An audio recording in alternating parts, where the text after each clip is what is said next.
بسم الله، اللهم صل وسلم وبارك عليك يا حبيبي يا رسول الله. الأكل ده بقى أكل ما شاء الله، عملناه لأصحاب إسلام نهار الفرح وبعتناه لهم، أنا والشفا لله أكل. عقبال ما تعملوا لأولادكم يا رب. أنا هعمل إيه؟ ده كوباية برغل يا جماعة. على فكرة بوريكم كيس البرغل، لأن البرغل ما يشتراش بصراحة من عند العطار، أنا يشترى مكيس. هعمل كفتة بالبرغل وبصل وفلفل ثوم. ده عملته بالبصل والفلفل ده، هتبل بيه الفراخ. زي ما قلت لكم حبايبي قبل كده ان انا كل مره بعمل معاكم الفراخ بتتبيله جديده. يعني مش بكرر معاكم نفس الحاجه. وانتم ملاحظين كده، يعني اي حد بيتابعني ملاحظ ان انا كل مره بعمل الفراخ بطريقه جديده. ده بصل وفلفل فقط، وحطيت عليه ملح وفلفل اسود، وهنتبل بيه الفراخ عشان هنشويها. واللي قبل كده دي كوباية برغل أنا نقعتها عشان عبال ما أتبل الفراخ وكده تاخد لها ربع ساعة ولا حاجة نقع، عشان أحطها على اللحمة المفرومة أعمل بيها كفتة. وأنا معاكم أهو هنشوف هنعمل طبعا حبايب قلبي صحاب ابني طلبوا مني الأكل ده عشان الفرح، وأنا عملته وبعتهولهم بالهنا والشفا اليوم يا رب. اه وتبلنا. شوف، ده بصل وفلفل بس يا جماعة. برضو التتبيلة ده شوفوها، التتبيلة دي جميلة جدا برضو. لسه بقى ليها خلطة كمان. لا إله إلا الله، لا حول ولا قوة إلا بالله العلي العظيم. دي الخلطة التانية. دي طماطم وزبادي والتوابل بقى، بهارات، بابريكا، فلفل أسود، وليمون. طبعا الفيديو من بدري كده يجي 10 أيام ولا بتاع ولا 15 يوم. وحبة زيت. بس دي الخلطة التانية بتاع الفراخ. يعني أنا تبلتها وسبتها شوية كده، ربع ساعة ولا حاجة ولا ساعة تشرب من مية البصل والفلفل. وبعد كده عملت لها التتبيلة دي اللي تخش بيها الفرن. زبادي وطماطم وبهارات، وهنحط كده في التتبيلة. بس بعد كده نشويها. كانت جميلة جدا برضو، جربوها.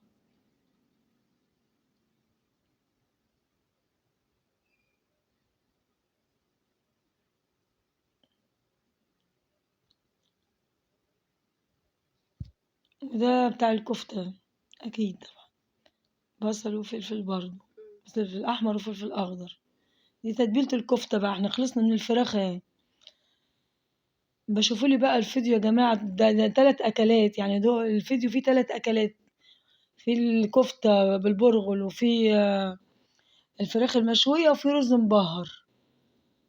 شوفوه بقى كده واتفرجوا حبايب قلبي، والبنات اللي لسه داخلين حياة جديدة كده يشوفوا.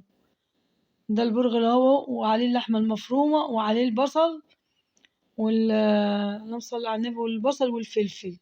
ودي البهارات بتاعتك بقى، حطي اللي انت عايزاه. زي ما انت عايزة تتبلي حطي، وهتدعكيها كلها في قلب بعضها دعكة جامدة. على فكرة أنا لسه محطتش اللحمة باين. معلش يا جماعة الفيديو من بدري ده البرغل والبصل والفلفل. وبعد كده حطيت اللحمة، افتكرت معلش. عشان انت هتحطي البرغل بعد ما تنقعيه بالبصل والفلفل، وتسيبيه نص ساعة كده يشرب من قلب بعضيه. وبعد كده تحطي عليه اللحمة. بجد كانت جميلة جدا.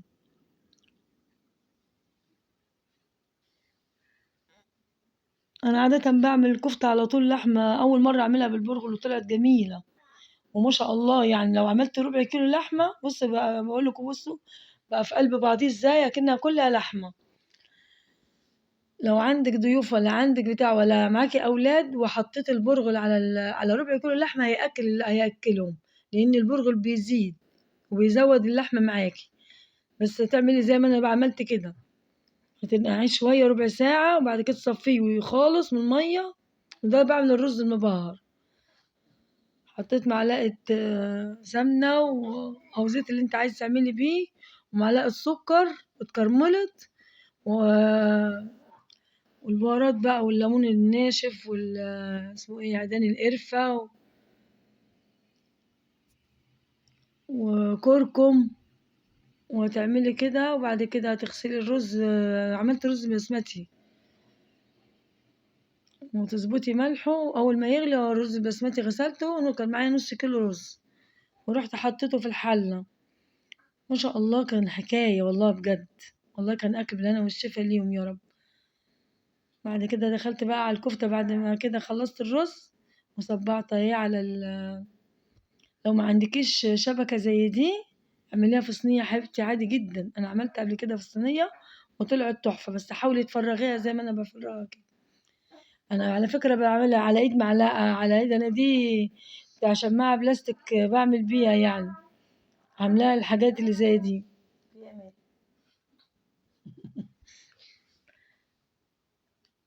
بعد كده طلعتها من الفرن، بدهنها باربيكيو، وعملتها بالفحم زي ما شايفين قدامكم.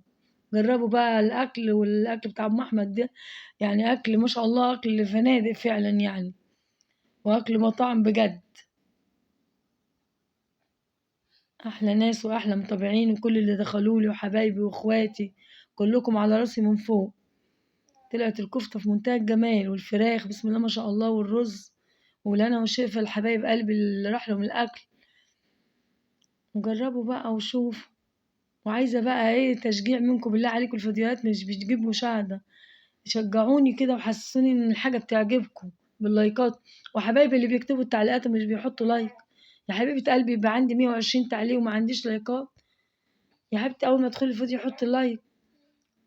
وكده بعمل لهم اهو كل واحد عشان كل واحد ياكل مع نفسه، وعقبال اولادكم اجمعين يا رب. ولسه انزلكم برضو الاكل بتاع الفرح كله.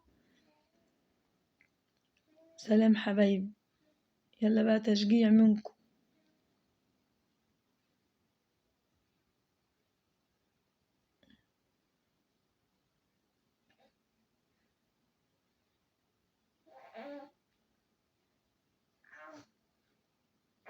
طبعا دي عيدان القرفة هتلاقيها قدامك هتحشيها. بص انا بحشها ازاي. بص الرز عامل ازاي يا جماعة، ما شاء الله الله اكبر بجد. سلام حبايبي.